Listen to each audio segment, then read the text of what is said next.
વડોદરા વિભાગ દ્વારા 7 ઓગસ્ટથી 11 ઓગસ્ટ સુધી પ્રતિદિન 50 એક્સ્ટ્રા બસોનું આયોજન કરવામાં આવ્યું છે, જેમાંથી અમદાવાદ, ગોધરા, દાહોદ, સુરત, ભાવનગર, અમરેલી અને વિવિધ સ્થળે મુસાફરોની અનુલક્ષીને જે જરૂરિયાત હશે તે મુજબ બસોનું આયોજન કરવામાં આવેલ છે. CBS ખાતે અલગથી વ્યવસ્થા કરવામાં આવી છે, જેનું આયોજન અને સુપરવાઇઝરોનું પણ ત્યાં મોનિટરિંગ કરી અને પેસેન્જરોને જે તે સ્થળે મોકલવામાં આવશે. ના, ફ્રી અંગેની કોઈ યોજનાઓ અત્યારે ઉપલબ્ધ નથી. CBS બસ સ્ટેશન ખાતે મુસાફરો આવ્યા બાદ તે લોકોને ધ્યાને રાખીને પછી આપણને ખ્યાલ આવશે કે તે લોકો કઈ તરફ જઈ રહ્યા છે. જેમ કે અમદાવાદ તરફનો વધારે ધસારો હોય, દાહોદ બાજુ, ગોધરા, રાજકોટ કે અમરેલી, એ મુસાફરોને ધ્યાને લઈને એમની જરૂરિયાત અનુસંદર્ભે આપણે બસોને રવાના કરવામાં આવશે.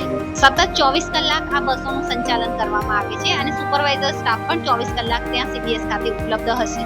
એટલે પરિસ્થિતિ પ્રમાણે મુસાફરો જે પ્રમાણે આવશે તે પ્રમાણે સતત બસોનું 24 કલાક સંચાલન કરવામાં આવશે.